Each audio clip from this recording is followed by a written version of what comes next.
Bonjour à tous, bienvenue dans ce journal. Tout de suite, le sommaire. L'introduction des langues maternelles dans l'éducation formelle au Bénin est un sujet qui préoccupe les acteurs de l'éducation. Où en est-on dans le processus d'intégration? La réponse à suivre.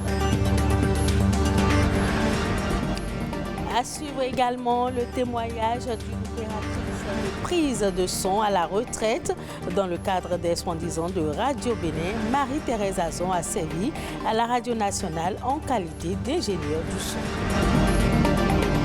Le crédit bancaire constitue une source de financement parmi tant d'autres. Une frange importante de la population y a recours. Les prêts bancaires, quelle importance pour le développement? On en parle dans ce journal.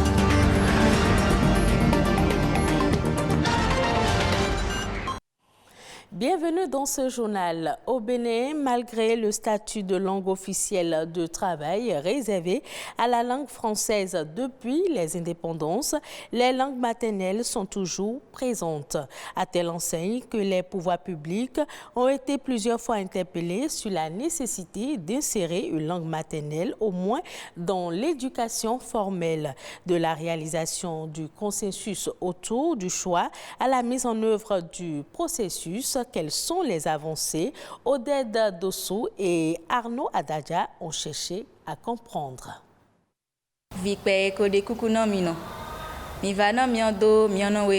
Enfants, je vous en supplie, apprenons à parler notre langue maternelle. C'est ce que dit cet élève de la classe de Terminale C du CEG Les Cocotiers en langue locale sahoué. Cette déclaration est assez illustrative de la situation des langues locales dans le système formel. Visiblement, les langues locales souffrent d'un manque de considération à un moment où les apprenants en expriment le besoin. La manière dont le professeur explique nos cours en français, là, plusieurs apprenants comme moi n'arrivent pas à bien cerner. Mais si on explique ça en fond, on peut mieux garder ça parce que c'est notre langue. Quand je suis à l'école, je préfère qu'on m'explique les choses en dindi parce que je ne comprends pas trop les choses en français et en anglais. Moi, j'aime l'anglais, mais je veux qu'on me fasse l'anglais en fond. Je veux qu'on m'explique les leçons, ou soit l'anglais en français et le français en fond. La nécessité du jumelage du français avec les langues locales, c'est ce qu'on peut retenir des propos de ces écoliers et élèves.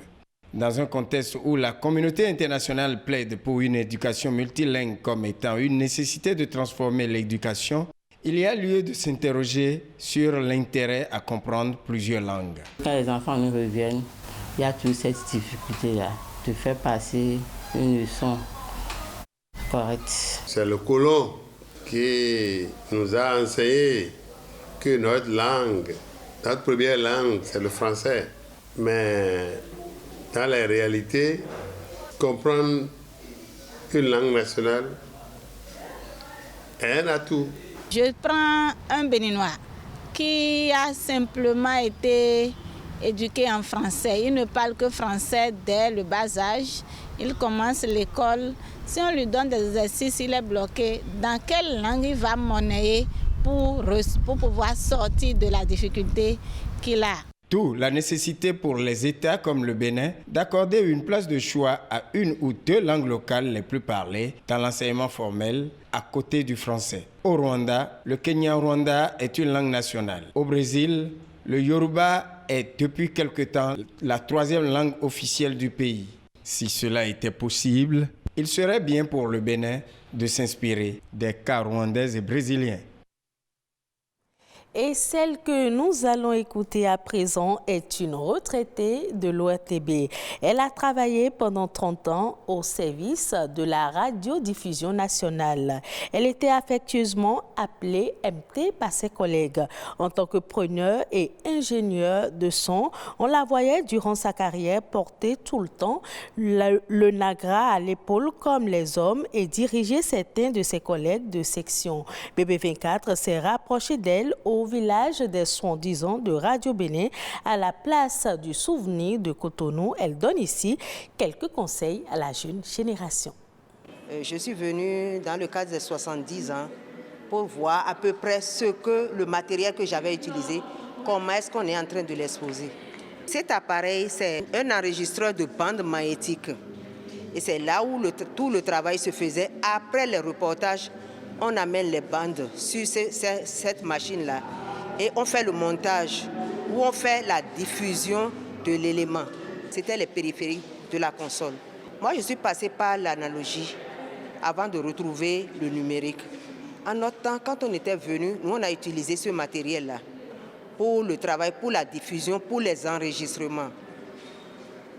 Au fur et à mesure que les choses évoluent, les pièces de rechange avaient commencé à se faire rares sur le marché parce que les fabricants n'avaient plus le cœur sur ces appareils-là. Ils trouvaient que c'était très gros, ça demandait beaucoup d'espace et qu'il fallait réduire. D'abord, le matériel est lourd. Il faudra, quand vous avez un travail à faire, vous êtes obligé de transporter ce matériel-là, comme les hommes. Parfois, vous transportez plus que les hommes. Quand vous êtes responsable, vous voyez les autres en train de ne pas vouloir prendre le travail. Vous vous mettez à la tâche et vous faites le travail comme si vous étiez des hommes. Donc ça, là, du matériel, j'en ai pris. Le Nagra faisait à peu près 4-5 kilos et on le portait sur les épaules. Les haut-parleurs, il y en a de 10 kilos. On les a traînés. Et ça, c'est quand vous avez le goût pour le travail, vous oubliez qu'il y a un poids devant vous. Puisque d'apprenti, j'ai fini par être patron aussi. Et j'ai pu comprendre un certain nombre de choses du matériel qui s'utilisait. Donc c'est comme ça. Jeune fille, patience d'abord, puisque c'est dans la patience. Les gens, quand vous avez un niveau un peu plus élevé et que vous venez voir des gens qui sont patrons, ils ne vous acceptent pas. C'est dans la patience que vous allez réussir. Et même si on vous fait des crocs en jambes, il faudra toujours avoir la tête sur les épaules et savoir qu'un jour, vous aussi, vous réussirez ce travail. C'est comme ça. Il faut que les gens aient de la vocation. Quand on a la vocation, tout marche bien. Mais quand on vient parce qu'on doit passer par là, ça ne marche pas. On échoue toujours. Ce 10 mars, la communauté internationale célèbre la journée mondiale des pyjamas en soutien aux enfants malades. C'est une initiative en signe de solidarité aux jeunes malades qui ne sont pas en mesure d'aller à l'école, qui suivent les cours par ordinateur et pour lesquels le pyjama est devenu la tenue la plus utilisée. L'initiative se limite pour le moment en Belgique.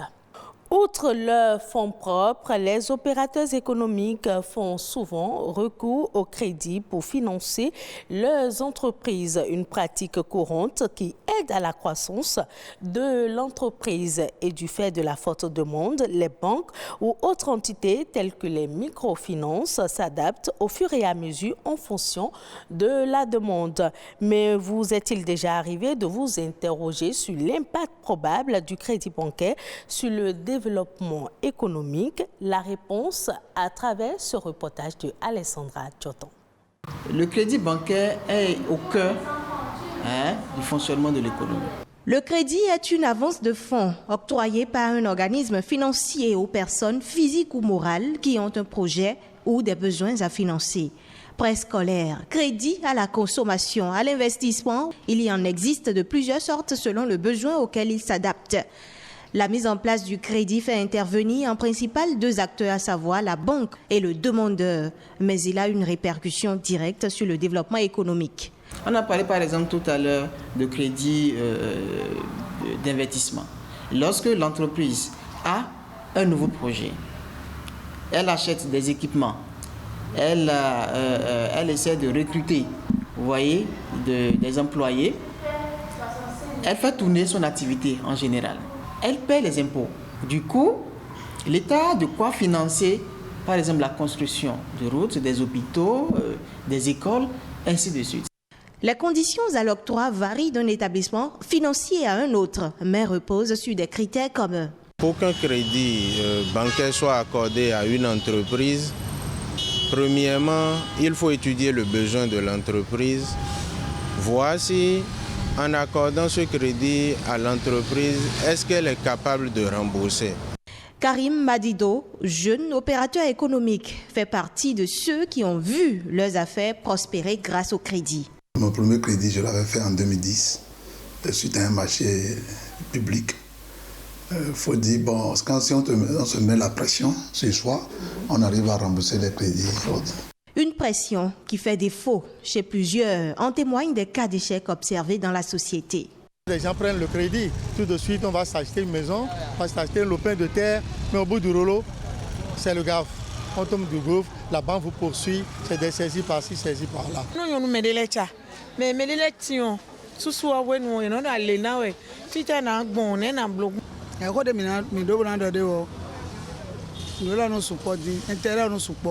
En réponse à ces craintes, voici les erreurs à ne pas commettre.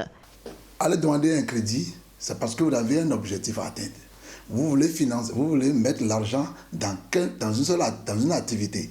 Cette activité va produire donc des marges bénéficiaires. Et c'est ça qu'il faut payer les intérêts et toutes les charges qui sont liées au crédit. Non seulement ça, il y a des fonctionnements internes de l'entreprise. Mais si la banque fixe un taux d'intérêt assez élevé, qui va vraiment vous empêcher de répondre aux autres charges, ce n'est plus rentable. Il va falloir que les opérateurs économiques essayent donc de faire ce calcul interne. Ne pas aller prendre des crédits parce qu'on veut de l'argent à chaud.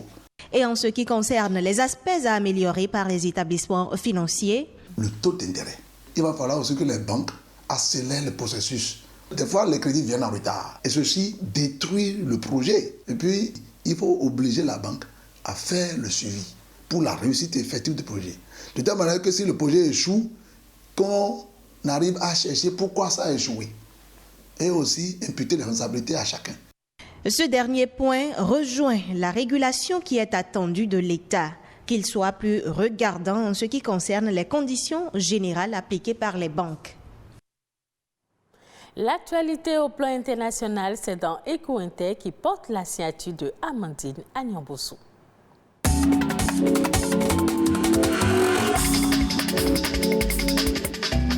C'est une première au monde. Un cimetière de CO2 importé voit le jour en mer du Nord.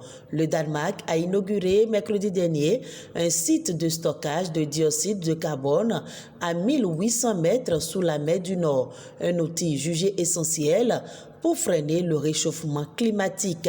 Le projet devrait permettre de stocker d'ici 2030 jusqu'à 8 millions de tonnes de CO2 par an, l'équivalent de 1,5% des émissions françaises ou 10% des émissions danoises.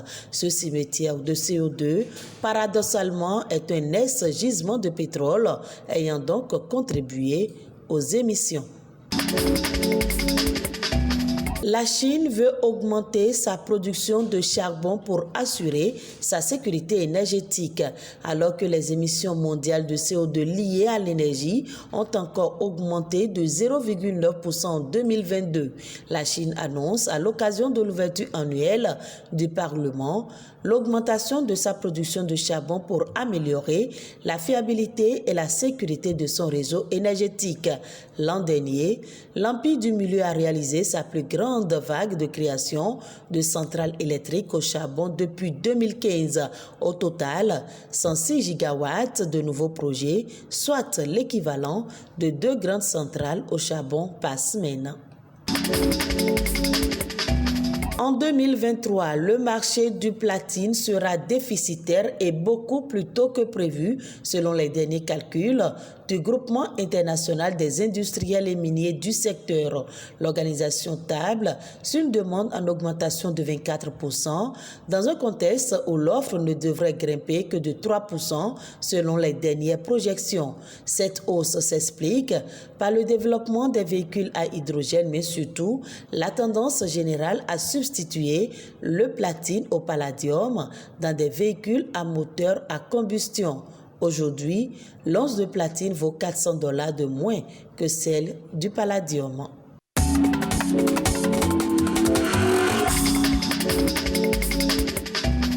Et ce sera tout pour cette édition. Merci de l'avoir suivi. Retrouvez ce journal sur le site de l'ORTB, www.ortb.bj.